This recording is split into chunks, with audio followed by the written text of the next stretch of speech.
Table. Une émission proposée par Hype FM.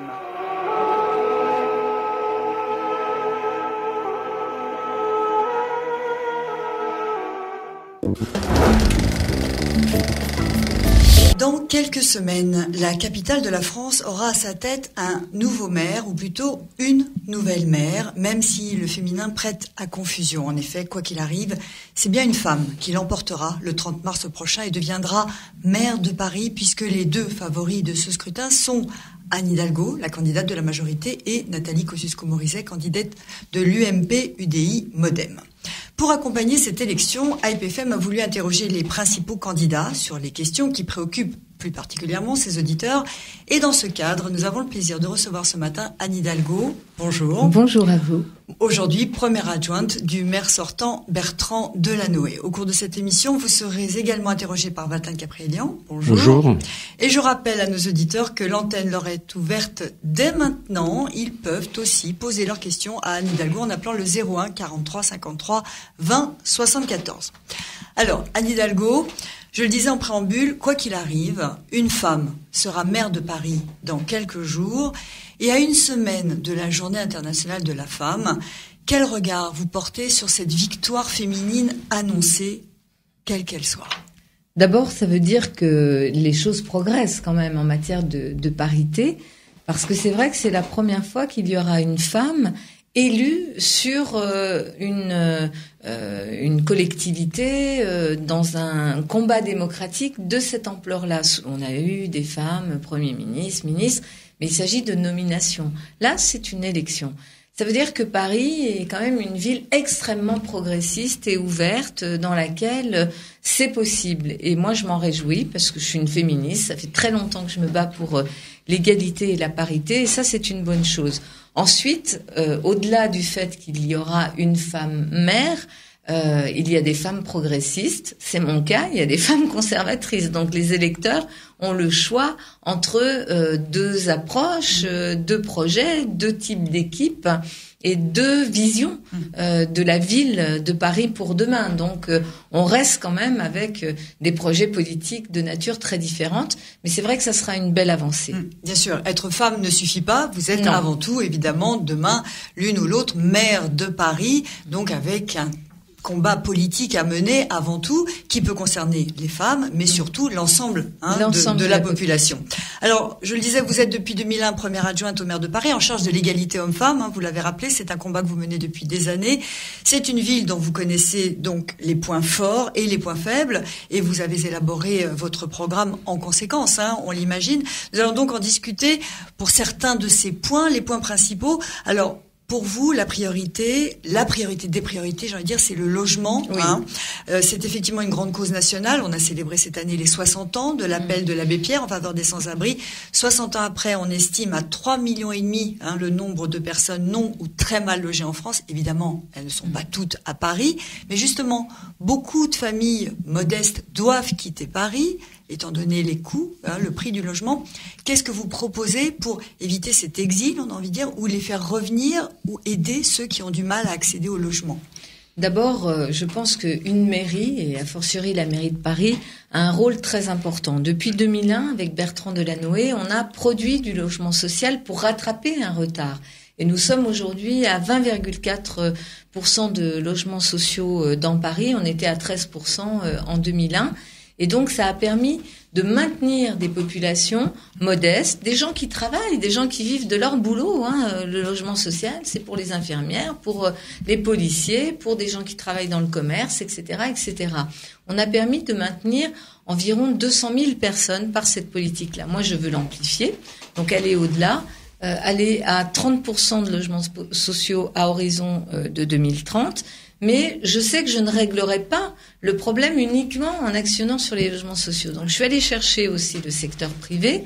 Je leur ai proposé de travailler ensemble pour, par exemple, mobiliser une offre de logement qui aujourd'hui n'est pas sur le marché parce que ce sont des logements vacants que des propriétaires hésitent à louer. J'ai par exemple proposé la création d'une agence immobilière publique-privée pour aller chercher ces logements auprès des propriétaires privés, en les rassurant, en les sécurisant et en proposant que ce soit à des tarifs abordables pour les classes moyennes. D'accord, donc intégrer le privé dans le domaine, enfin dans le public, sans que ça devienne vraiment privatisant, que ce soit nationalisé, enfin. Voilà, tout à fait. Racheté par la ville de Paris. Mon approche n'est pas une approche ni de rachat de ces, parce qu'il y avait eu dans le passé ce qu'on appelait le parc privé de la ville de Paris. Je ne veux pas rentrer dans ce type de démarche. En revanche, je sais que c'est avec le secteur privé.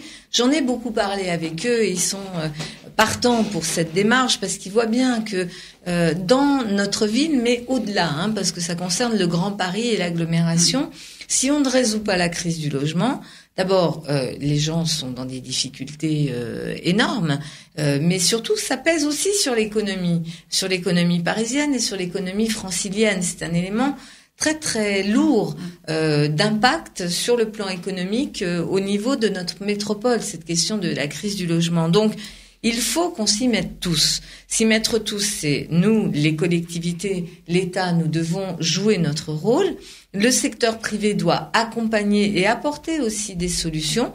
Moi, je leur ai dit, je suis tout à fait partante pour les aider, y compris en modifiant un certain nombre de règles d'urbanisme qui ne sont pas propices à la construction. Mais il faut aussi que ça se passe à une autre échelle, et notamment l'échelle du Grand Paris. C'est pour ça que je me suis battue avec beaucoup de mes collègues, et je pense au maire d'Alfortville, puisque nous sommes à Alfortville, à Maison-Alfort, pardon. Alfortville, pardon. Désolé, qui a aussi beaucoup œuvré en ce sens. Donc pour qu'effectivement on puisse faire naître cette nouvelle échelle, cette nouvelle institution, pour pouvoir notamment résoudre cette crise du logement. Oui, donc on sort de l'appel à la réquisition des logements vides pour proposer une vraie méthode. C'est ça l'idée, parce que on a envie de dire oui, mais bon, c'est facile dire il y a des logements vacants dans le privé, il faut que l'incitation, elle repose sur quoi? La garantie, puisque ces propriétaires privés en général sont frileux à l'idée de louer leur logement à ces familles justement dont on parle, des familles à des revenus plus modestes que d'autres. Oui, mais vous savez, on a par exemple un dispositif qui existe déjà à Paris qui s'appelle Louer solidaire, qui mobilise des propriétaires privés avec des garanties de la ville pour des personnes qui sont en situation de précarité. Ça marche assez bien. On a 1000 logements qui sont aujourd'hui gérés de cette façon-là. Moi, je veux une autre démarche, une démarche qui concerne cette fois-ci les classes moyennes et les jeunes actifs, ceux qui n'ont pas à aller dans le logement social, qui ont des revenus un peu supérieurs à ceux du logement social. Et pour eux, je veux qu'on ait une démarche de même nature, mais spécifique. C'est-à-dire que je pense qu'il y a dans le parc privé vacant beaucoup de logements qui pourraient être loués à ces personnes-là. Vous savez, le logement social à Paris, en gros, le mètre carré, c'est à la location, c'est entre 6 et 12 euros le mètre carré. Là, on est dans le logement social. Ensuite, il y a un vide total sur le marché. On ne trouve absolument pas de logement avant 30 euros le mètre carré. Donc, il faut qu'on arrive, pour une population de classe moyenne et de jeunes actifs, à proposer une offre qui se situe autour de 20 euros le mètre carré. Je considère que ce n'est pas à l'État ou à la collectivité publique de financer cela. En revanche, créer des conditions qui soient favorables pour sécuriser des propriétaires en leur offrant des garanties et en ayant en contrepartie un niveau de loyer qui permette à ces gens qui sont des classes moyennes. Là, pour le coup, on n'est plus sur les plus défavorisés ou les plus sur des actifs. On est sur des actifs de salaires qui gagnent bien leur vie, de jeunes qui démarrent dans la vie dans des métiers qui sont des métiers de cadre moyen, n'arrivent pas aujourd'hui à se loger. Ou alors ils sont obligés d'y mettre quasiment la moitié des revenus du ménage, ce qui est quand même excessif. Et ce n'est pas acceptable parce que notre région et notre ville ne pourra pas se satisfaire du fait que certains soient obligés d'aller habiter très très loin. Donc il faut bien sûr avoir conscience du problème, ce que tout le monde a, je crois, aujourd'hui, mais aussi trouver les bonnes solutions et que chacun agisse à l'endroit où il doit agir. nous sur le logement social, sur la mobilisation aussi du secteur privé, mais pas uniquement par la contrainte. La contrainte, elle est importante, le fait qu'il y ait une régulation des loyers à Paris, c'est une très bonne chose. Moi, j'y suis très favorable. Mais il faut aussi des mesures incitatives. Alors là, on parle du parc locatif existant, des logements qui existent. Est-ce qu'il y a aussi une politique de construction ? Est-ce qu'on peut encore construire à Paris ? Oui, mais bien sûr, Paris est une ville très dense. C'est la ville la plus dense d'Europe. On est sur donc 2 300 000 habitants dans 105 km². Donc vous voyez, c'est quand même... Et le modèle haussmannien qui a été celui de Paris a favorisé cette densité. Il a du bon, du moins bon, parce qu'il est très consommateur en sol. Donc il reste plus beaucoup de sol. Il reste un certain nombre d'emprises ferroviaires, par exemple. On en a une pas très loin d'ici, Bercy-Charenton, qui est un quartier à cheval sur Paris et sur le Val-de-Marne, où on va pouvoir projeter de nouveaux immeubles, de nouveaux bâtiments, un nouveau quartier à part entière. Donc les possibilités de construction existent sur toute cette couronne qui est dans Paris, oui, mais qui est en couture avec nos communes, les communes de limitrophes, et sur lesquelles on peut ensemble construire de nouveaux quartiers. Moi, ce que j'ai essayé de faire, parce que depuis 2008, je suis aussi en charge de l'urbanisme et de l'architecture, c'est de travailler avec chacun des maires de ces communes, quelle que soit la couleur politique, travailler avec eux pour dessiner ensemble ces futurs quartiers, y compris faire travailler les conseils de quartier de nos arrondissements et des villes limitrophes pour décider ensemble de l'évolution de ces quartiers. Donc il y a encore un peu de possibilités de construction. Moi, j'évalue pour le logement social, la part de logement social en construction neuve sur tout cet arc que j'appelle l'arc de l'innovation, à environ 1500 logements par an. Par an. Et puis, il y aura aussi, bien sûr, des immeubles qui bougent, qui sont démolis, qui se reconstruisent. Est-ce qu'on peut monter en niveau aussi à Paris ?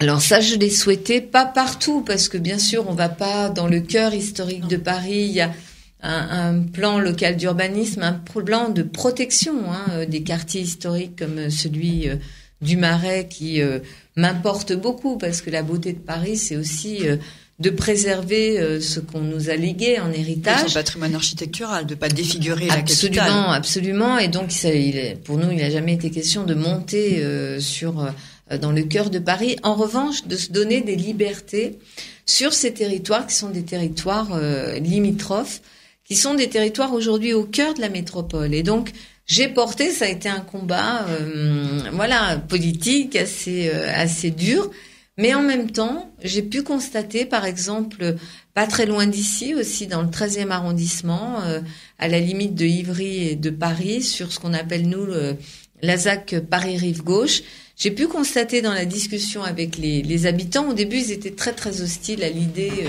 de hauteur, parce qu'ils étaient un peu traumatisés par des quartiers comme les Olympiades ou le Front de Seine à Paris. Et puis, en discutant avec eux, ce sont eux qui aujourd'hui, pour beaucoup, dans les conseils de quartier, nous ont accompagnés sur des projets d'immeubles de 50 mètres, c'est-à-dire 15 étages pour du logement social et en accession à la propriété. On va avoir des très très beaux immeubles qui vont sortir de terre prochainement. Et puis, au-delà de 50 mètres, donc des IGH, des immeubles de grande hauteur, pour des hôtels, bureaux ou pour des équipements, par exemple le tribunal de grande instance de Paris qui sera dans le 17e arrondissement à Clichy-Batignolles, qui lui va être une œuvre du grand architecte italien Renzo Piano et qui fera dans les 160 mètres de hauteur. On aura aussi la tour triangle faite par deux grands architectes suisses, Herzog et de Meurant, à la porte de Versailles, qui fera dans les 180 mètres.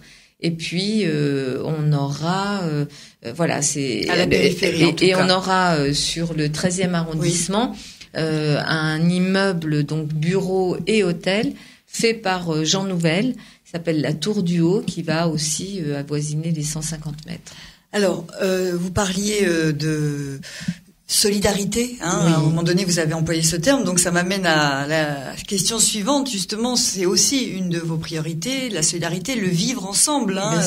L'égalité, les difficultés que peuvent rencontrer les plus jeunes, les sans-emploi ou les difficultés d'accès à l'emploi. Alors sur ces domaines-là qui rejoignent le logement, qui sont des questions sociales, quelles sont vos propositions, Anne Hidalgo? Et est-ce que justement tous ces nouveaux quartiers qui vont voir le jour, on pense évidemment au front de Seine, au quartier des Olympiades, qui pour l'instant manque un peu de vie, d'âme. Il va falloir du temps pour que Paris imprègne aussi ces nouveaux quartiers. Qu'est-ce que vous proposez? D'abord, ces quartiers dont vous parlez, qui manquent d'âme, c'est qu'ils ont été construits sur dalles. Ça, c'était une option des années 70. Aujourd'hui, on ne construit plus comme ça. La ville, elle marche quand il y a des immeubles qui sont en pleine terre, avec des rues, avec des commerces au pied des immeubles, avec des alignements d'arbres, avec une vie. Et donc c'est comme ça aujourd'hui qu'on construit, et plus du tout en mettant, je dirais, un niveau de circulation piétonne et en dessous les voitures. Et ça marche beaucoup mieux. Mais la solidarité, c'est quelque chose de très important. Moi, je dis souvent, dans le projet que je porte, il y a cette double idée. Paris est une ville puissante. C'est une capitale économique, une capitale politique, une capitale culturelle. C'est une ville-monde. Elle est puissante, elle doit le rester. On doit continuer à attirer les meilleurs. Mais elle a aussi, dans cette puissance qu'elle a, un devoir, le devoir de solidarité et de bienveillance. Et en même temps, quand je regarde les autres grandes villes dans le monde, je me dis, on est très particulier, très singulier à Paris. C'est que la solidarité, c'est aussi un atout dans cette ville puissante que nous sommes. C'est pas simplement on redistribue des richesses parce qu'on est riche et qu'on peut avoir une politique de solidarité. Non, c'est que notre identité à travers le monde et notre spécificité de ville-monde, c'est qu'on est aussi très engagé dans la solidarité. Aujourd'hui, le budget de la ville de Paris en matière de solidarité, il est de plus de 2 milliards d'euros. C'est une dépense qui permet de vivre ensemble. Si on laisse chacun vivre selon ses moyens, la rencontre n'est pas possible. C'est forcément l'affrontement. C'est forcément des problèmes de sécurité, des problèmes de mal vivre. Donc, je considère que pour vivre ensemble, et on a besoin de mettre des moyens pour cette vie ensemble, surtout dans une ville de 2 300 000 habitants, où on vient de toutes les régions de France, de tous les continents de la planète, où se pratiquent toutes les religions et les non-religions. Et donc, on est tous très, très, très différents. C'est très cosmopolite. Il y a des âges très différents aussi. Et donc, pour arriver à vivre ensemble dans une ville où il y a beaucoup de promiscuité, il faut non seulement qu'il y ait une volonté politique de créer les conditions pour qu'on puisse bien vivre ensemble, mais y mettre les moyens. Mais qu'est-ce qui les rapproche, tous ces habitants, justement? Qu'est-ce qui les lie? Moi, vous savez, d'abord, j'aime cette ville passionnément. Parce que vous-même, Anne Hidalgo, je suis née en Espagne. Vous êtes une représentante de ce cosmopolitisme. Oui, je suis née en Espagne, j'ai la double nationalité. Et quand je suis arrivée à Paris, il y a 30 ans maintenant, je me suis dit, voilà, c'est là que je plante mes racines, c'est chez moi. Et ça ne m'a pas empêché de cultiver aussi une fierté de mes origines. Mais je pense que ce qui rassemble beaucoup, beaucoup les Parisiens, moi, ça me frappe quand je discute avec eux, c'est la fierté de leur ville, quoi. Ils sont pas là par hasard. C'est rare qu'ils soient là par hasard. Ils sont là souvent parce qu'ils ont choisi d'être là et parce que cette ville représente pour eux beaucoup plus même qu'une belle ville regardée partout dans le monde. Elle est regardée partout dans le monde comme la plus belle ville au monde, et c'est vrai. Mais en même temps, elle est une ville de valeurs. On sait qu'il y a une histoire qui est importante dans cette ville, qui fait que les gens sont venus souvent de tous les continents justement pour chercher d'autres influences sur le plan artistique, sur le plan philosophique. Ils sont venus à Paris souvent pour essayer d'avoir une vie meilleure pour un certain nombre de personnes qui sont venues pour des raisons économiques. Donc c'est une ville des possibles, Paris, et je crois que ça réunit vraiment cet amour de cette ville, cette façon avec laquelle on a envie de s'y intégrer parce qu'elle est très particulière, cette ville. Ça unit les Parisiens. Je crois que les Parisiens sont vraiment unis par quelque chose qui doit flotter comme ça dans l'air ambiant, qui est lié aussi à cette histoire qui a motivé tellement de femmes et d'hommes pour venir ici. Alors justement, Paris est une ville qui rayonne, vous l'avez dit, la ville des Lumières, comme on a coutume de l'appeler. Est-ce que on peut aller encore plus loin? Est-ce qu'aujourd'hui, Paris a besoin d'un supplément d'âme? Est-ce qu'elle rayonne encore suffisamment sur la scène internationale? Est-ce qu'elle reste toujours la ville de référence? Qu'est-ce que vous avez dans votre programme pour aider Paris à être encore plus au premier plan? Alors on pense évidemment au grand projet, à l'exposition universelle qui est proposée par certains, la candidature pour les Jeux Olympiques, mais au-delà, est-ce qu'on peut aller plus loin? Oui, bien sûr. D'abord, vous savez, il y a un peu plus de 10 ans, en 2001, l'élection municipale de 2001, souvent ce qu'on nous disait, c'est Paris est condamné à être une ville-musée. Le choix qu'on a fait avec Bertrand Delanoë, c'est de dire non, Paris reste aussi une très belle ville qu'on a envie de visiter. C'est la ville la plus visitée au monde, mais c'est une capitale économique. Et donc, on a beaucoup actionné ce levier de l'attractivité économique de Paris pour attirer des entreprises, attirer des chercheurs, tous les talents de la planète. On est aujourd'hui devant Londres en matière de création de start-up. Donc, dans cette nouvelle économie du numérique, c'est très important.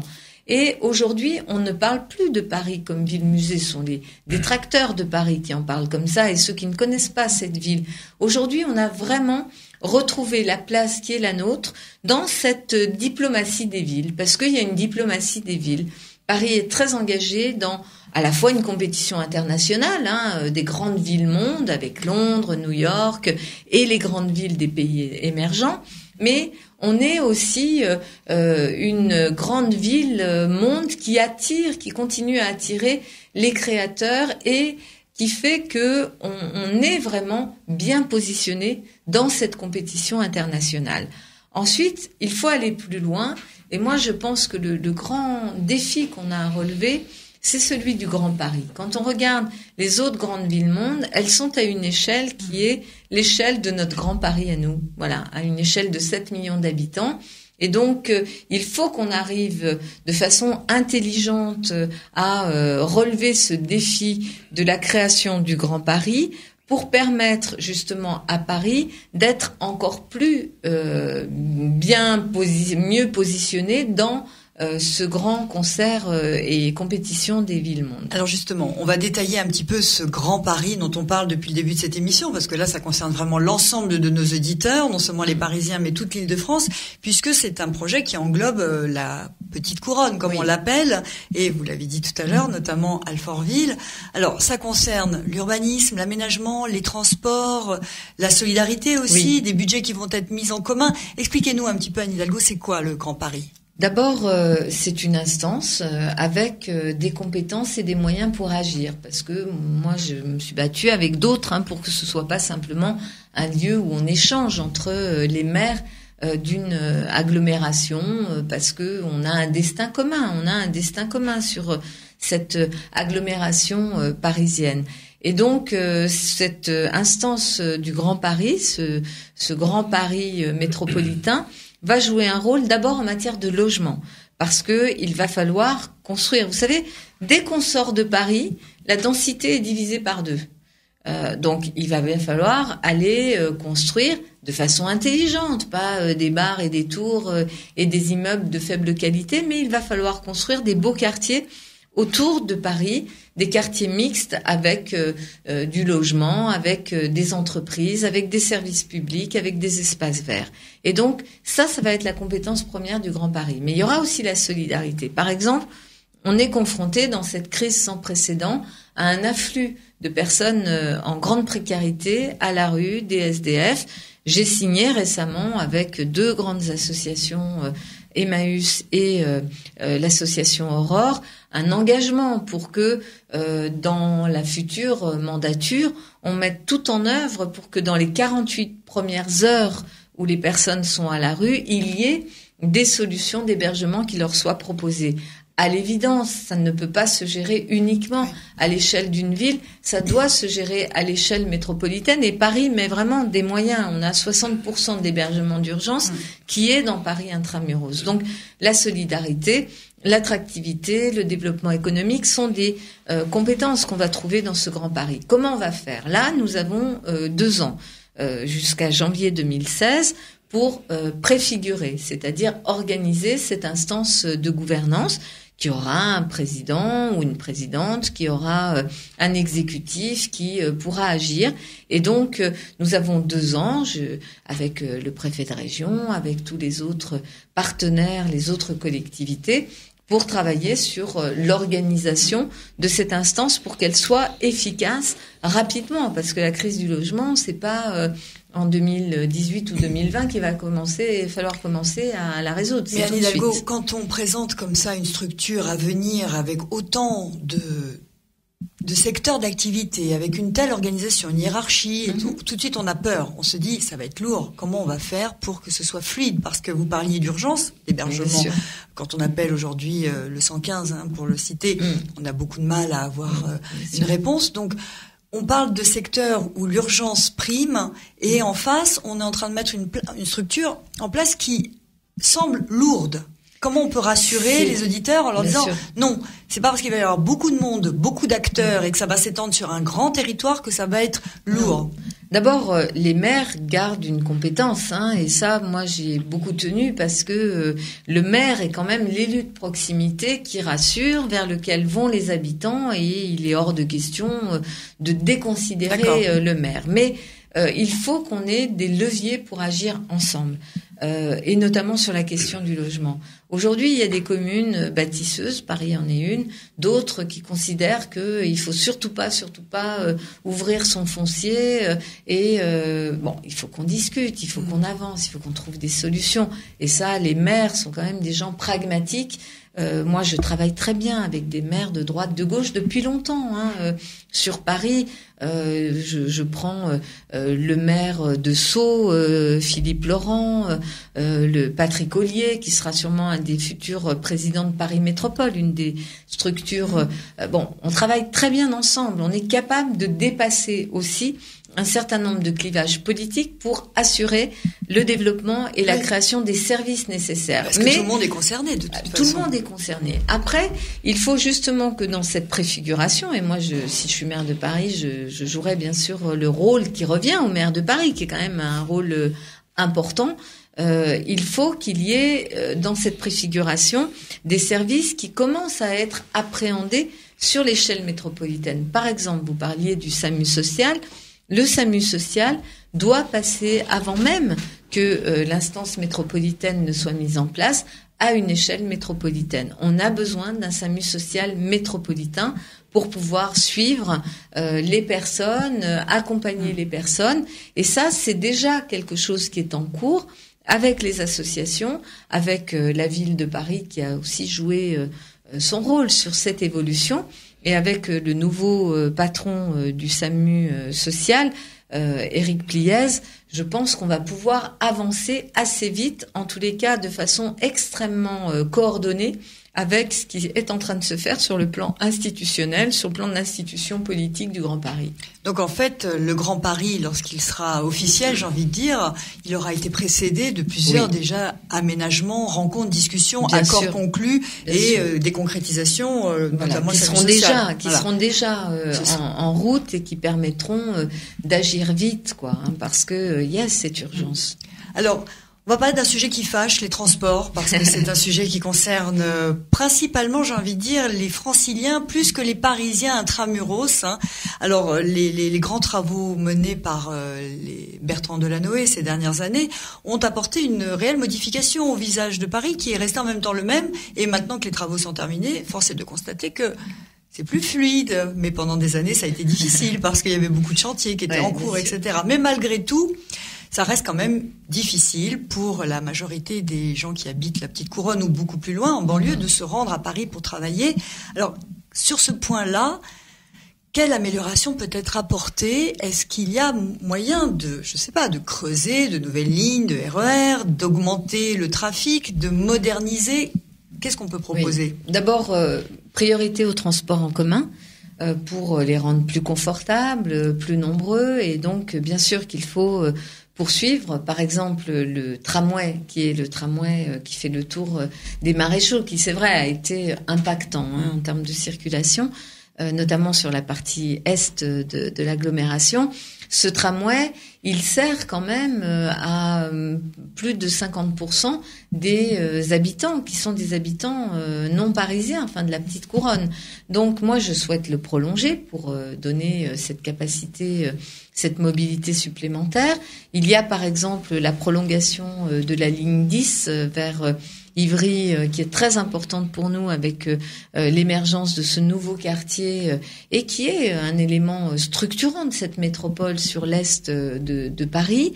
Il y a, dans le cadre du Grand Paris Express, qui est le sujet Grand Paris version transport, déjà des aménagements qui sont prévus pour des transports de banlieue à banlieue, parce que c'est ça qui manque souvent pour un certain nombre d'habitants de cette agglomération. C'est de déplacer de banlieue à banlieue. Voilà, la rocade qui permet sur le sud et l'est, en remontant jusqu'à la Seine-Saint-Denis, de mieux transporter en transport en commun de banlieue à banlieue, et idem sur la version nord-ouest de l'agglomération. Ça, c'est en chantier.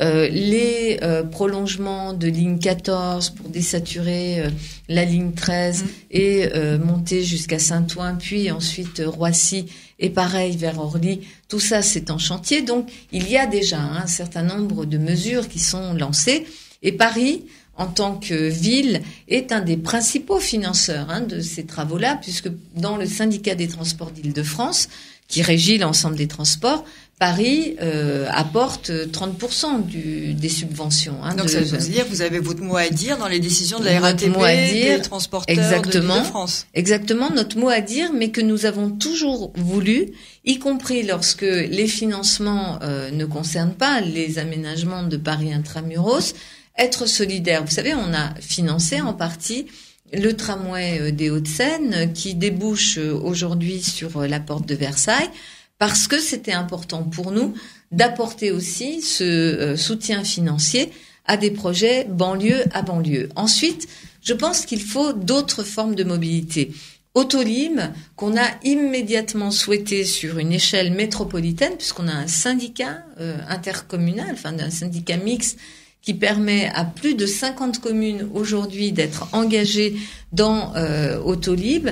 Ça aussi, c'est une offre de transport, de mobilité, qui, je crois, est très importante pour les Franciliens. Et puis, moi, j'ai proposé à Paris, parce que je n'ignore pas qu'il y a des personnes qui ont besoin de leur véhicule personnel, qu'on fasse une priorité aux véhicules électriques. Véhicules électriques, y compris personnels. Ce que j'ai proposé dans mon programme, c'est que les véhicules électriques puissent avoir la possibilité de rouler dans les voies protégées, les voies prioritaires, et que sur Paris, ils puissent recharger gratuitement la nuit les batteries sur les bornes que la ville a installées et va continuer à installer. Donc je pense que là aussi, c'est un sujet de dimension Grand Paris. Il faut vraiment qu'on s'y mette tous. Vous voyez, Autolib, on n'aurait pas réussi si ça s'était limité à Paris.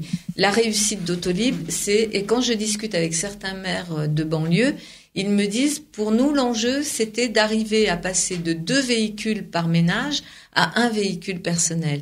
Pour nous, à Paris, l'enjeu, c'est de passer de 1 véhicule à 0 véhicule. Mais en même temps, c'est en ayant une échelle assez large qu'on arrive à faire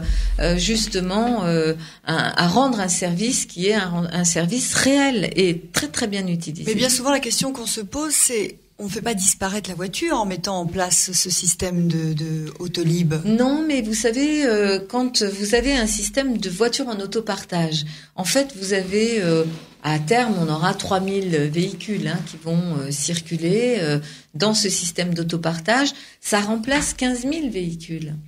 Parce que on le prend au moment où on en a besoin. Et en plus, on le gare, donc on ne cherche pas sa place. En plus, le système, je vais vraiment faire la promo d'Autolib parce que c'est absolument génial. Ou par téléphone ou sur application numérique, vous réservez votre voiture au départ et vous réservez la place de stationnement à l'arrivée. Et vous avez toujours quelqu'un au bout du fil parce que c'est un système, un service vraiment qui a été mis en place qui est absolument remarquable. C'est Bolloré qui a gagné le marché Autolib et qui invente d'ailleurs d'autres développements qui sont très intéressants. Donc, ça réduit de fait le nombre de voitures. Je veux aussi travailler beaucoup, et ça peut intéresser les habitants de l'Île-de-France, sur la gestion des parkings. Aujourd'hui, à Paris, on a en parking souterrain suffisamment de parkings entre les parkings publics et les parkings privés pour pouvoir permettre le stationnement des véhicules. Mais ça ne se fait pas parce que d'abord, il n'y a pas une offre mutualisée de places de parking. Moi, je souhaite qu'elle soit disponible en temps réel et qu'on puisse réserver sa place de parking en temps réel. Mais ça peut être aussi un particulier qui a un parking chez lui qui va le mettre dans cette bourse, je dirais, mutualisée de location. Ça suppose aussi un deuxième élément, c'est qu'on travaille sur les tarifs des parkings. C'est clair que si garer sa voiture en sous-sol, ça revient beaucoup plus cher que de se prendre une amende en surface. Voilà, l'humain est ainsi fait que il va préférer prendre l'amende. Donc il faut qu'on arrive sur des tarifs et des tarifications qui soient forfaitaires, qui permettent par exemple à une personne qui travaille 2 jours à Paris de venir et réserver 2 jours de parking souterrain, ce qui permettra de ne pas avoir les embouteillages créés par les véhicules qui cherchent leur place en surface et de fluidifier un peu mieux la circulation en surface. Alors, merci pour ces éclaircissements sur votre programme Osez Paris, Anne Hidalgo, concernant donc la politique que vous espérez mener si vous êtes élu concernant la capitale. Nous allons maintenant passer au volet plus arménien de cette émission et voir avec vous quelles sont les actions qui pourraient être menées pour accompagner non seulement l'année 2015, mais aussi la diffusion de l'histoire arménienne dans la mémoire collective. 2 grandes choses ont déjà été réalisées par le maire sortant, Bertrand Delanoë, et en vous inscrivant dans la continuité de son action, vous avez déjà reçu le soutien d'une partie de la communauté arménienne, et notamment celui de la FRA Tashnak Soutioun. Son président est en ligne avec nous. Mourad Papazian, bonjour. Bonjour. Alors, quel message souhaitez-vous adresser ce matin à Anne Hidalgo ? Un message de soutien d'abord. Bonjour. Merci, Anne, bonjour, je suis très fier de faire partie de ton comité de soutien. Merci à toi. Les auditeurs me connaissent bien. Nous sommes vraiment exigeants dans nos soutiens et assez sélectifs. Et si nous avons pris le parti de te soutenir, c'est que nous savons que nous faisons le bon choix. Merci. Nous faisons le bon choix parce que c'est, d'abord le choix de la continuité à la mairie de Paris, avec Bertrand Delanoë qui a fait beaucoup, qui s'est beaucoup investi, et tu as été dans son sillage toujours présent. Et deuxièmement, parce que nous avons une relation assez longue et assez fidèle entre toi et la communauté arménienne. Et c'est la raison pour laquelle nous avons réitéré notre engagement. Merci infiniment. Merci. Merci Mourad Papazian pour cette intervention, et donc nous reprenons le cours de cette émission, et je rappelle à nos auditeurs qu'ils peuvent se joindre à nous en appelant le 01 43 53 20 74 et intervenir donc pour poser leurs questions. Alors pour faire le lien, j'ai envie de dire, entre la première partie de cette émission et la deuxième partie où maintenant Martin Caprielian va vous interroger, je voudrais revenir sur la question de la solidarité et des plus démunis, des plus défavorisés, et revenir sur la question des sans-papiers, et notamment des enfants qui peuvent être expulsés avec leurs parents sans-papiers. Et je voudrais revenir sur le cas de Rachikian que vous aviez soutenu, qui a été expulsé, donc qui est un lycéen qui avait atteint sa majorité, dont la famille avait été déboutée du droit d'asile, et qui a été arrêté pour une affaire de contrôle dans un magasin, et qui, tout en étant scolarisé, donc lycéen en études professionnelles, a été expulsé et arrivé en Arménie. Il a été incorporé pour faire son service militaire. Vous vous êtes mobilisé, Anne Hidalgo, pour Rachig. Oui. D'une façon générale, et en particulier pour Rachig, quelle est votre position justement sur ces expulsions ? D'abord, si vous permettez, je reviens un tout petit peu en arrière sur le soutien qui m'est apporté. Je veux dire que oui, je m'inscris dans une fidélité par rapport à ce qui a été fait avec la communauté arménienne, ses représentants à Paris, parce que La communauté arménienne à Paris, c'est effectivement une communauté qui a payé de son sang, qui est une communauté qui est extrêmement présente dans la vie culturelle, dans la vie économique, dans la vie associative. J'ai plaisir à aller au centre culturel arménien du 9e arrondissement et on a plein de projets d'ailleurs, des projets très concrets avec Pauline Véron qui, je l'espère, succédera aussi à Jacques Bravo dans le 9e arrondissement. Nous avons des projets pour, et je reviens sur l'école, notamment permettre, pourquoi pas, dans le cadre de cette réforme des rythmes éducatifs sur ces temps libérés, d'avoir aussi des programmes éducatifs proposés aux enfants du 9e arrondissement et au-delà, mais c'est vrai qu'il y a une communauté arménienne importante dans le 9e, pour aller plus loin sur la connaissance de la culture, de la langue, de l'histoire arménienne, qui est très importante parce qu'elle a aussi fait l'histoire de Paris. Sur la question des enfants scolarisés, des jeunes, la difficulté qu'on a eue, c'est que il s'agissait d'un jeune majeur et que là il y avait des règles qui sont plus contraignantes que lorsqu'il s'agit de jeunes scolarisés. On s'est battu. D'abord pour qu'il y ait des principes qui soient respectés, à savoir que il n'y ait pas d'interpellation pendant les sorties scolaires, ça c'était une autre histoire, oui. Mais pour que effectivement la scolarité, le temps scolaire, les abords des écoles soient sanctuarisés et ne soient pas des lieux d'interpellation. Là, on était sur un autre sujet puisqu'il a été interpellé dans la rue suite à un vol commis supposé dans un magasin. Nous nous sommes mobilisés dès qu'on a su qu'il avait été arrêté. Malheureusement, on n'a pas été entendu. Je pense que cette affaire aurait pu se régler tout simplement en écoutant les élus qui sont immédiatement intervenus. Je pense à Daniel Vaillant, je pense à Rémi Ferraud, moi-même, le maire de Paris.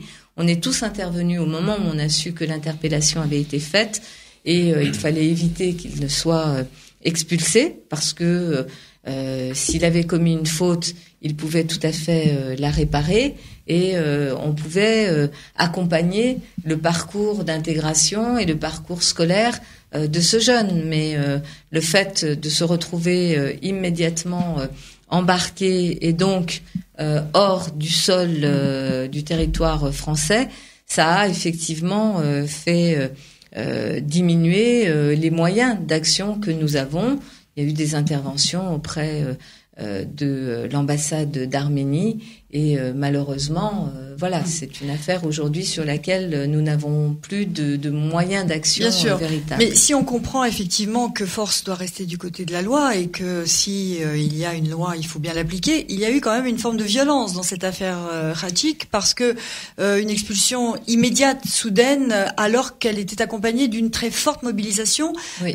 Quel rôle peut avoir le maire d'une capitale ou d'une grande ville sur le préfet, puisque c'est le préfet qui décide en définitive? Oui, d'abord, dans cette affaire-là, vraiment, dès qu'on a été alerté, puisque les élus que nous sommes, les élus de gauche, qui nous étions beaucoup mobilisés il y a quelques années avec le réseau Éducation sans frontières, pour justement empêcher des expulsions d'enfants et de jeunes mineurs, nous faisons partie de réseaux qui sont immédiatement alertés dès qu'il y a une interpellation. Donc nous avons agi tout de suite et malheureusement, on n'a pas été entendu. Le rôle du maire de Paris, c'est de porter cette voix d'une ville, bien sûr, où le droit existe. C'est un état de droit, il faut respecter la loi et personne ne peut passer à côté du respect de la loi.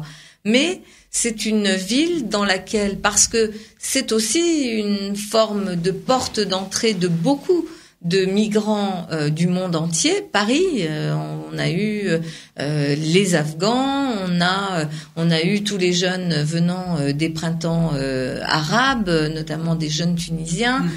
Bref, chaque fois qu'il y a un conflit quelque part sur la planète, c'est vers les villes-mondes. C'est d'ailleurs la logique aussi des villes-mondes, d'être les villes vers lesquelles vont ces afflux de réfugiés. Donc, le maire d'une ville comme Paris, en tout cas c'est comme ça que je le conçois et c'est comme ça que Bertrand Delanoë a procédé, a un rôle très fort. Il doit parler aussi des valeurs et des droits de l'homme, parce que nous sommes une ville qui s'est fondée sur ces valeurs-là. Et il est hors de question pour moi, si je suis maire demain, de laisser ces valeurs de côté. Donc, la parole doit porter. Parfois, elle a été efficace. Je vous assure que on a souvent réussi à empêcher des expulsions de cette nature-là, c'est-à-dire très rapides, qui ne permettaient pas de faire valoir les droits à la défense. On a souvent été entendu et efficace. Là, malheureusement, pour des raisons liées sans doute aussi à un fonctionnement de l'administration préfectorale, les choses sont allées beaucoup trop vite pour qu'on ne puisse empêcher cette expulsion. Attends. Alors Ville-Monde, ville qui a accueilli, vous l'avez dit récemment, des réfugiés venus de Tunisie, d'Afghanistan et en son temps des rescapés du génocide. Donc le Paris des Arméniens, c'est un Paris qui remonte à longtemps. Donc vous l'avez dit, Paris s'inscrit dans une continuité. Vous-même, si vous êtes élu demain, vous reprendrez aussi le flambeau brandi par Bertrand Delanoë, qui a instauré de grandes choses. Alors, Martin Kaprielian, sur les questions spécifiquement arméniennes, on a aussi des auditeurs qui vont intervenir dans ce volet d'émission. Donc, première question, Martin Kaprielian. Alors justement, Anne Hidalgo, le 24 avril à Paris, à la mairie de Paris, c'est quand même quelque chose de phénoménal pour les Arméniens, parce que c'est rare de voir une grande ville, Paris quand même, qui célèbre, qui commémore chaque 24 avril. C'est une tradition aujourd'hui instaurée par Bertrand Delanoë. Est-ce que vous comptez poursuivre ces commémorations chaque 24 avril à l'Hôtel de Ville de Paris? Bien sûr. D'abord, c'est un très beau moment. C'est un très beau moment. C'est un moment solennel, mais aussi un moment très fraternel. J'ai eu l'occasion, bien sûr, d'être aux côtés de Bertrand Delanoë toutes ces années dans cette commémoration, dans ce moment important. Donc, bien sûr que je le poursuivrai. Je crois que c'est aujourd'hui vraiment quelque chose qui scelle à la fois ces liens à l'histoire, le rapport de la communauté arménienne, des descendants d'Arménie à Paris, et c'est aussi une façon de rappeler ce que sont les valeurs de notre ville. J'y reviens souvent, mais c'est ça qui nous unit. Vous parliez tout à l'heure de qu'est-ce qui fait le ciment entre des gens aussi différents. C'est que ils se reconnaissent aussi dans le fait que ils ont des origines différentes, que chacune de ces origines, et en l'occurrence les Arméniens, ont contribué, par exemple, à la libération de Paris. Le fait de célébrer la semaine dernière, le 21 février, d'aller dans le 20e arrondissement déposer des gerbes devant la plaque concernant l'affiche rouge et Missak Manouchian et ses compagnons. Le fait d'avoir reconnu aussi dans le 14e arrondissement et érigé une plaque pour Olga Bansik, qui n'était pas arménienne, mais qui était dans le groupe Manouchian. Bref, c'est une reconnaissance aussi de cette histoire, de cette participation des Arméniens à la libération de Paris, qui est dans l'histoire récente, dans notre histoire récente, un élément fondamental. Le fait que notre ville ait pu être libérée, bien sûr, par une armée de libération, par des alliés, mais qu'il y ait eu une insurrection du peuple parisien, et que dans l'insurrection de ce peuple parisien et dans les réseaux de résistance, les Arméniens, mais aussi les Italiens, les Espagnols, etc., aient joué un rôle fondamental. C'est une histoire très très belle, douloureuse, parce qu'elle a vraiment fait que beaucoup de gens ont perdu la vie. Mais c'est quand même une histoire très belle. Ça se passe à Paris, c'est notre ville, on est dépositaire de ça. Et c'est un héritage majeur dans lequel les Arméniens jouent un rôle fondamental. Donc voilà, tout cela, cette histoire, ça c'est notre histoire commune. Le fait que les Arméniens se soient impliqués comme ils se sont impliqués dans la libération de la France et dans la libération de Paris, c'est que eux-mêmes ont été les victimes d'un génocide qui a permis l'autre génocide qui a été dramatique de la Seconde Guerre mondiale, mais c'est sans doute parce qu'il y a eu ce premier génocide en Arménie que ensuite l'idée de la Shoah a dû naître aussi dans l'esprit de ceux qui l'ont conduite. Alors concrètement, sur ces Arméniens qui ont contribué à libérer Paris et la France, enfin, quel hommage Paris compte leur rendre ? D'abord, l'hommage que nous leur rendons chaque année en allant sur les lieux, qui sont les lieux importants de cette mémoire. On a aussi fait un petit document sur, par exemple, l'affiche rouge qui relate cette histoire. On a, par exemple, le film de Robert Guédiguian, L'armée du crime, a été aussi tourné en partie à l'hôtel de ville, donc on a aidé aussi à la place qui est la nôtre dans ce tournage, et le talent de Robert Guédiguian est absolument impressionnant. C'est un film magnifique, donc on aide par ce biais-là. Le rôle de la mairie de Paris, c'est aussi dans l'histoire, dans les commémorations, de faire en sorte qu'il y ait une transmission, c'est-à-dire que ce soit pas simplement les associations ou les historiens, mais les citoyens tout entiers, et que cette mémoire soit aussi portée par la jeunesse, connue par la jeunesse. Et puis, il y a cette initiative sur la panthéonisation de Missak Manouchian, que je soutiens. Je crois que nous serons beaucoup d'élus parisiens à la soutenir. Ça prend du temps de faire un travail pour porter à la panthéonisation. Dont nous avons parlé au cours de notre émission la semaine dernière avec le député Germain. Qui est mon époux. Il vaut mieux être clair avec. Mais je pense que c'est très important, effectivement, sur ces éléments très symboliques d'être fort et.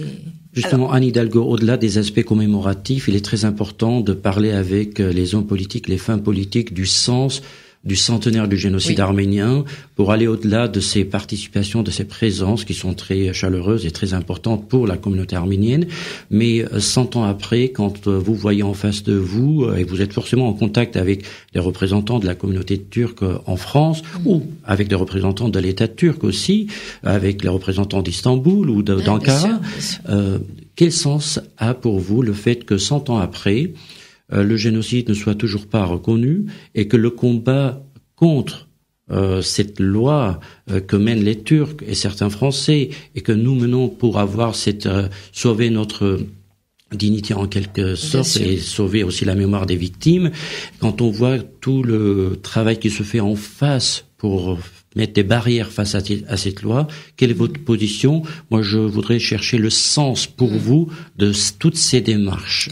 La loi sur le négationnisme. Bien sûr. D'abord, on ne peut pas accepter le négationnisme. On ne peut pas accepter de nier l'histoire. Cette histoire est là, elle est réelle, elle a produit un génocide, le premier génocide du XXe siècle, et il n'est pas possible de se construire, de se projeter en niant l'histoire. Donc, la lutte contre le négationnisme, pour moi, c'est quelque chose de fondamental. Aucun peuple ne peut se construire en niant son histoire. C'est ce dialogue qu'on a lorsque je rencontre les autorités turques, lorsque je rencontre le maire d'Istanbul ou d'autres. C'est aussi ce message-là que je porte. Il ne s'agit pas de faire offense à qui que ce soit. Il s'agit de reconnaître ce qui s'est passé. Parce que sans la reconnaissance de ce qui s'est passé, en mettant les mots et les mots justes sur les faits, c'était un génocide. Si on ne met pas les mots justes, eh bien l'histoire peut se reproduire. Ça veut dire qu'on n'a pas compris ce qui s'est passé.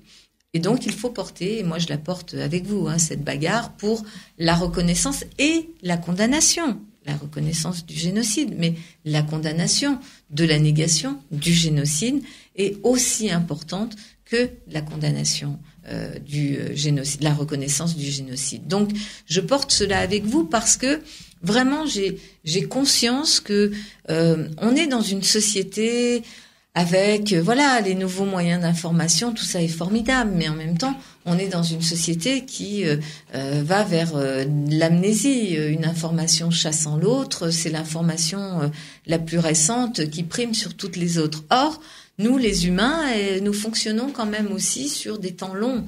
Nos cerveaux fonctionnent sur des temps longs et nos histoires sont des histoires sur des temps longs. Et si nous voulons pouvoir construire l'avenir en ayant conscience des horreurs du passé, des drames et des horreurs, et du fait que c'est toute l'humanité qui est impactée. Quand il y a un génocide et qu'on ne le reconnaît pas, ça continue à être une blessure et un danger pour l'humanité tout entière. Donc, c'est ça le sens que moi je donne au combat qui est celui des Arméniens, mais que nous portons parce que c'est un combat qui n'est pas simplement celui des Arméniens. C'est un combat de l'humanité pour faire reconnaître que les humains ont été capables de ça. Et si on ne le dit pas, si on ne le dénonce pas, et si on admet que certains puissent le nier, ça veut dire que on pourra revenir sur des faits et des drames de cette nature-là. Donc, c'est pour ça qu'il faut s'engager, en tous les cas que je suis engagée à vos côtés. Bon, ça me vaut de temps en temps des courriers, de l'ambassade ou d'autres, pas contents des positions qui sont les miennes, mais je continuerai à prendre ces positions. Alors, avant de vous redonner la parole, Vartan, avec d'autres questions, nous allons prendre les appels de nos auditeurs. Allô ? Bonjour. Oui. Bonjour, madame. Bonjour. M'entendez-vous ? On vous entend, mais vous devriez éteindre votre radio pour éviter que le son... Entendu, j'arrête. Alors, je vous remercie pour tout votre propos développé de façon très intéressante. Toutefois, me permettez-vous un retour en arrière parce que entre-temps, vous avez évoqué de façon toujours très intéressante votre propos suite à la question posée par Vartan Caprigilian. Oui. Alors, dans la suite du président François Hollande la semaine dernière, vous avez été présente pour célébrer les héros du groupe Manouchian que vous avez longuement évoqué et nous vous en remercions. Me permettez-vous de vous demander si à l'occasion de la journée de la résistance en mai prochain, vous pourriez vous engager à naturellement célébrer la mémoire du groupe Manouchian. Et je vous remercie de votre réponse. Merci pour votre appel, pour votre question. Alors Anne Hidalgo, à l'occasion de la journée de la résistance, oui, bien sûr. Rappelez le groupe Manouchian de ne pas se contenter du 21 février. Bien sûr, je le ferai. Je pense qu'il va y avoir un autre rendez-vous très très important. Ça va être la commémoration de la libération de Paris le 25 août prochain. Et là aussi, si je suis maire, c'est bien évidemment le lieu et l'occasion. Le lieu et l'occasion de le dire et de le redire. Moi, je trouve quand on regarde cette histoire, quand on regarde la vie de ces femmes et de ces hommes, et ils l'ont payé durement. D'abord, on se dit qu'il y avait un courage extraordinaire, un courage immense, et en même temps un dépassement de soi. Et ce dépassement de soi à Paris, pour les valeurs qui sont les nôtres, les valeurs de cette ville, les valeurs de la République, pour la liberté, pour les valeurs universelles.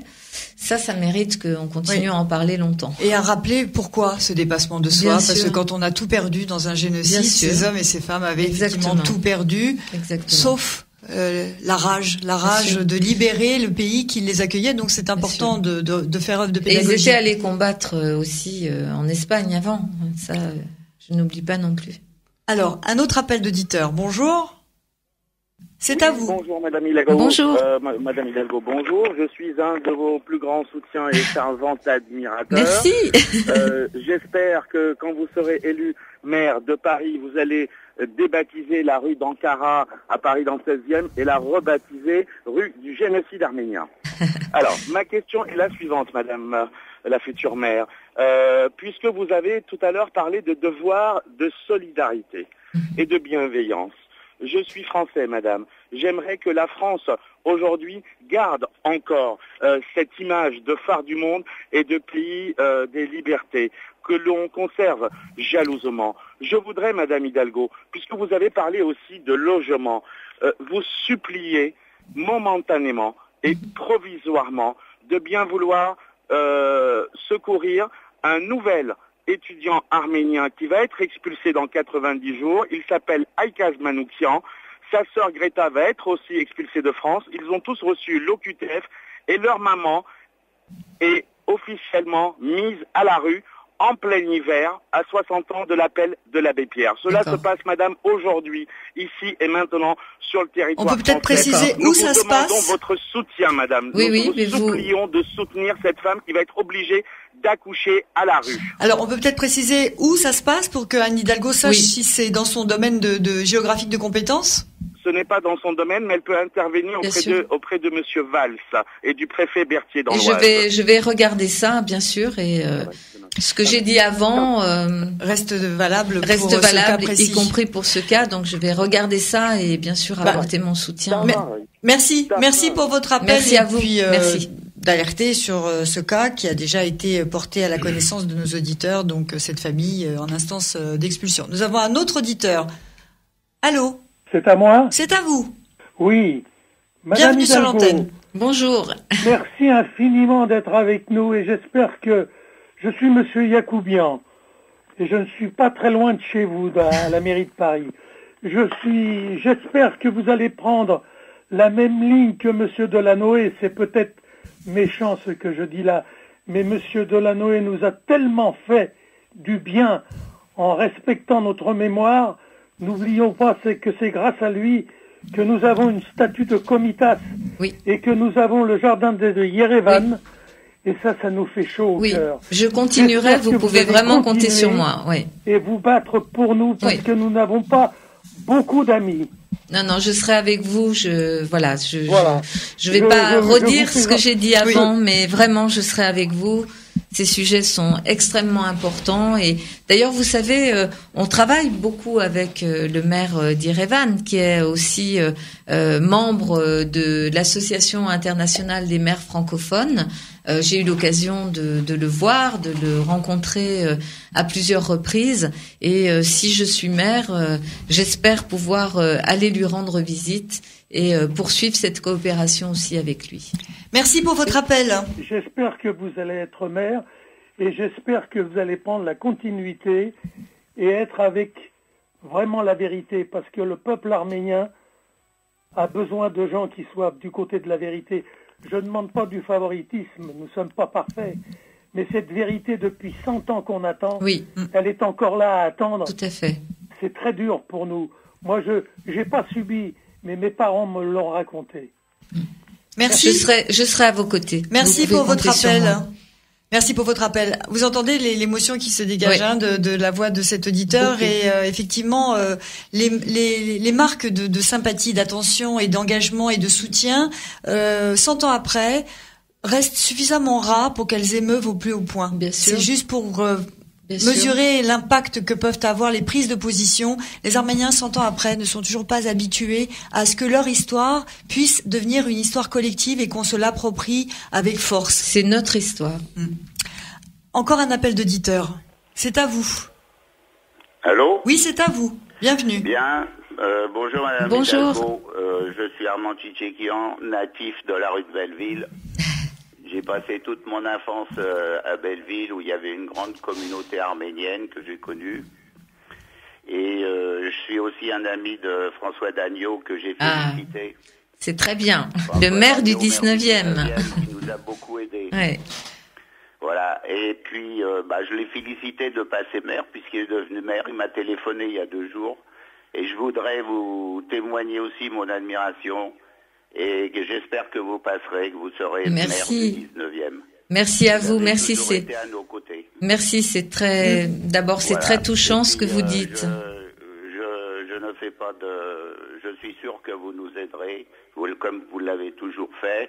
J'étais avec vous à Olga Banchik, j'ai été avec vous à Manouchian. Vous êtes toujours présents et je vous en remercie. Merci pour votre appel et votre témoignage. Belleville est vraiment un quartier justement à l'image de Paris, c'est-à-dire cet endroit, ce creuset par lequel sont venus des gens du monde entier se mêler à la République, et c'est un quartier magnifique de Paris aussi.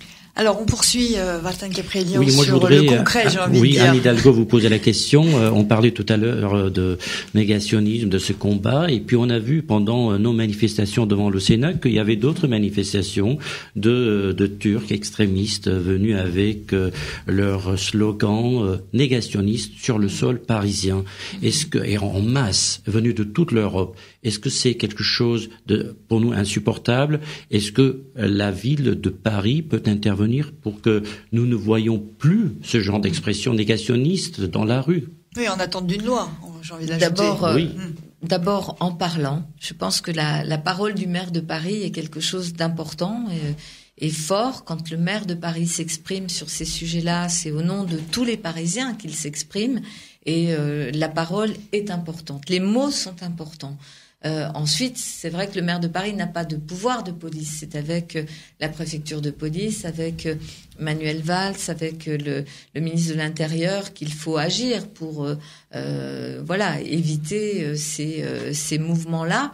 Moi, je suis toujours très choquée quand j'entends ces propos négationnistes sur le génocide arménien, parce que je le disais tout à l'heure, on peut pas se construire si on nie ce qui s'est passé. C'est pas possible. Et Paris est justement cette ville dans laquelle c'est douloureux, il faut l'accepter. Il y a des mouvements progressistes turcs qui, eux, sont engagés pour la reconnaissance du génocide en Turquie. Il y a des intellectuels, il y a des artistes qui essayent d'œuvrer dans ce sens-là aussi en Turquie. Et donc, il faut que tout le monde s'y mette. Vous savez, sur un autre sujet et sur un autre génocide, je suis membre en tant qu'élue parisienne du mémorial de la Shoah. Et il a fallu beaucoup travailler sur la pédagogie, sur la transmission de cette histoire aux jeunes. Il a fallu travailler avec les enseignants aussi pour que cette histoire soit racontée comme elle s'est déroulée. Et puis, il y a eu, à un moment donné, une initiative très intéressante d'un programme dit le programme Aladdin, qui a été un programme porté par des femmes et des hommes sur les textes faisant comprendre que la Shoah a existé, notamment dans le monde arabe. La première démarche a été la traduction, par exemple, du journal d'Anne Frank dans les langues du monde arabe, et avec là aussi des écrivains, des intellectuels qui ont porté cela.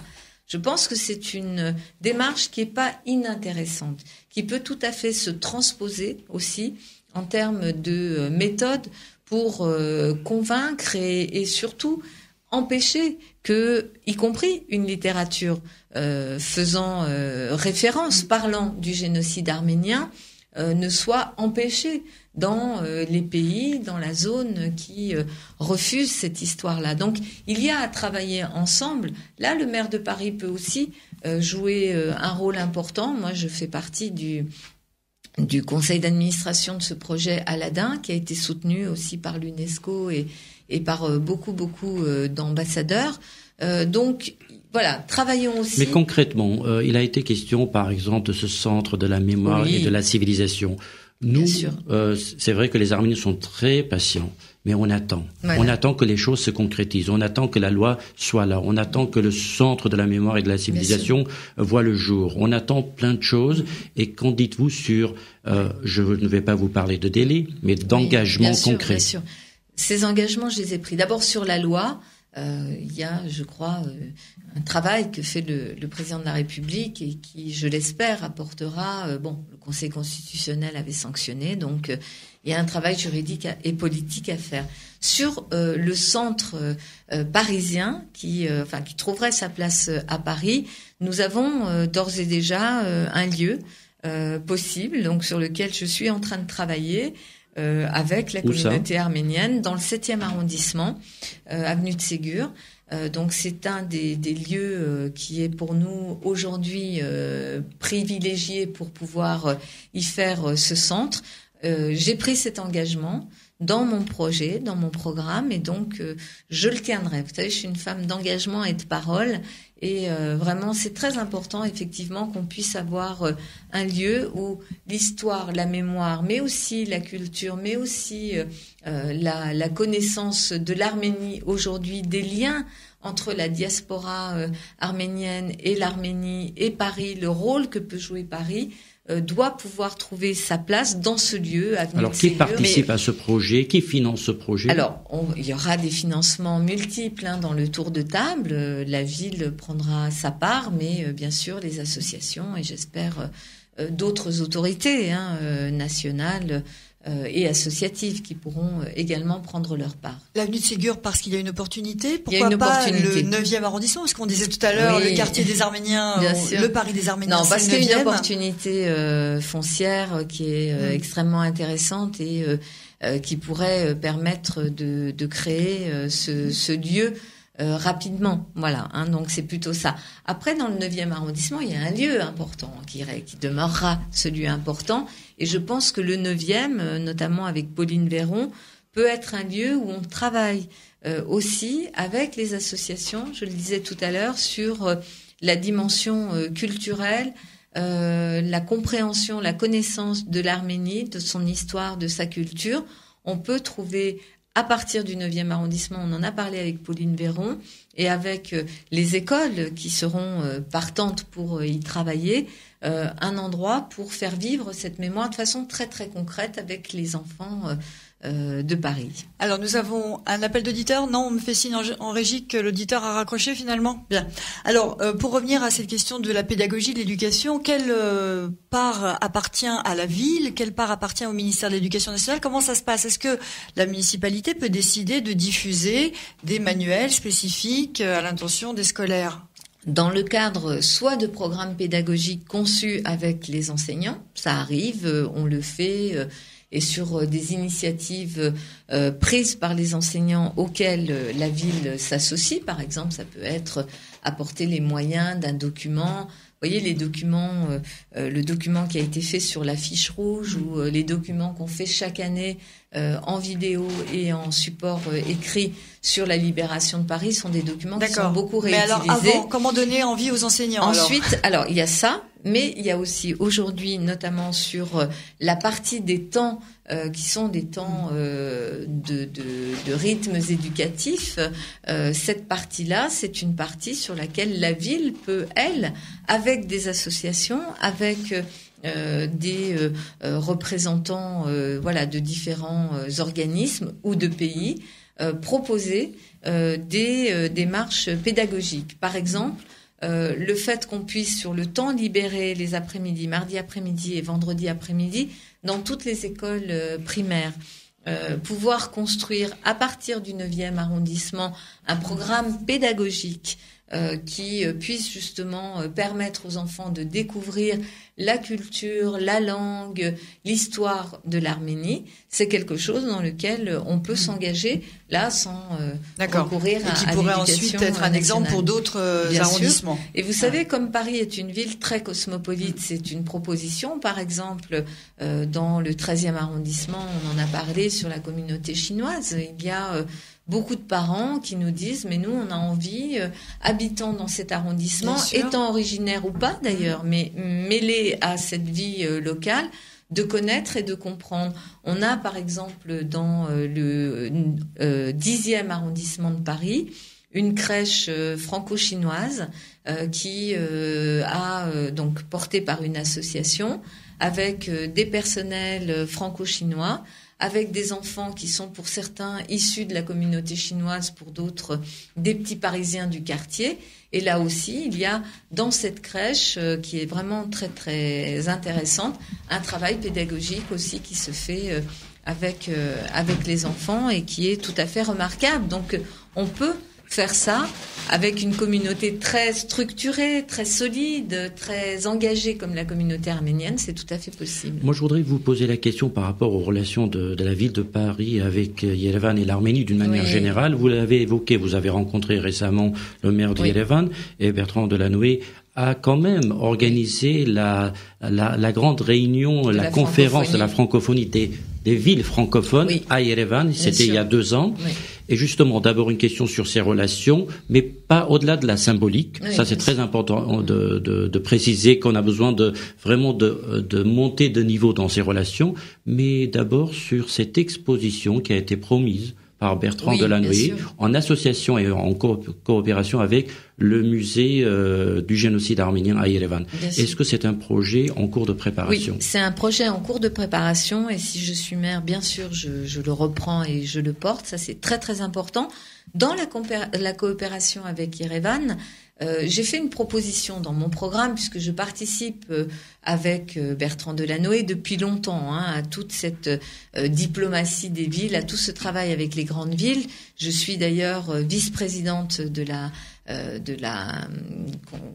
l'association qui réunit toutes les villes du monde, et j'ai proposé qu'on puisse avoir des programmes, par exemple pour les jeunes apprentis ou les jeunes en formation professionnelle, pas simplement les étudiants. Les étudiants ont Erasmus et c'est très bien, mais pouvoir accueillir au niveau de quelques grandes villes qui seraient engagées ensemble dans cette sorte d'Erasmus des villes, je l'ai appelé comme ça pour l'instant, d'accueillir des jeunes qui viendraient en formation à Paris et qui, lorsqu'ils viendraient à Paris, seraient bien sûr accueillis dans des formations, pourraient participer à des formations professionnelles ou en apprentissage.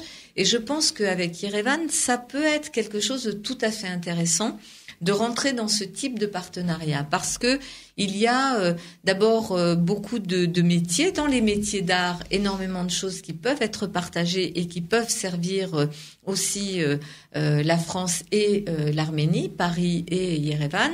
Et il y a aussi d'autres types de formations sur lesquelles on pourrait s'engager. Donc moi, j'ai envie, dans la coopération qu'on a aujourd'hui avec la capitale de l'Arménie, avoir des projets symboliques comme ceux liés à l'histoire et cette grande exposition que nous porterons, mais avoir aussi des projets très concrets qui engagent les jeunes.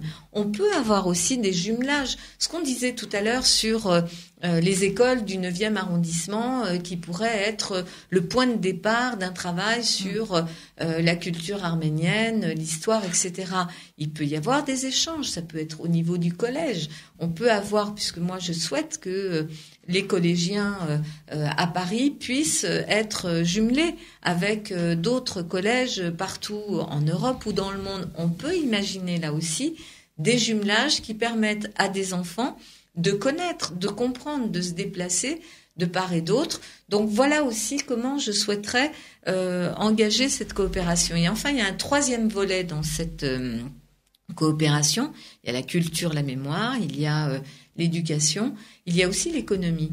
Moi, je pense que le travail qui se fait aujourd'hui avec des entreprises françaises, des entreprises arméniennes, le fait qu'on ait des incubateurs à Paris pour aider des startups à se créer, c'est quelque chose qu'on peut mettre aussi à disposition d'une coopération avec l'Arménie pour permettre aussi à des jeunes entrepreneurs de venir voir ce qui se passe là dans cette économie numérique qui est en train de, qui est mondialisée, qui est l'économie de demain. Et dans laquelle les Arméniens excellent d'ailleurs. Et dans laquelle ils excellent. Donc là aussi, je souhaite que dans ces aspects plus concrets de la coopération que l'on peut conduire ensemble, on intègre ces nouveaux éléments pour la suite. Donc vous voyez, il y a un menu assez chargé et je pense qu'on est assez nombreux et motivés pour pouvoir le nourrir de plein de propositions très concrètes qui vont avoir des conséquences beaucoup plus larges que ces projets dont on peut parler aujourd'hui. Un grand merci, Anne Hidalgo, d'avoir passé ce moment avec nous sur IPFM. Je rappelle que vous êtes donc candidate à la mairie de Paris pour la majorité, le Parti socialiste, et à vos côtés, en face de vous, vos adversaires seront Nathalie Kosciusko-Morizet pour l'UMP, l'UDI et le MoDem, également Christophe Nachtowski pour Europe Écologie Les Verts, Charles Becbédé d'Hiver Droite, Daniel Simonet, Parti de gauche, et Valérie Saint-Just, Front National. Donc tous les candidats qui sont aujourd'hui en lice pour la mairie de Paris, on a envie de dire que la meilleure gagne, puisque quoi qu'il arrive, comme on l'a dit, une femme sera élue maire de Paris. Alors on vous souhaite bon vent, Anne Hidalgo. Encore merci d'avoir bien voulu vous prêter à ce jeu des questions sur l'antenne de l'EPFM dans notre émission Carte sur table. Merci Vartan. Merci à vous. Merci à nos auditeurs de leur fidélité. Au revoir. Au revoir.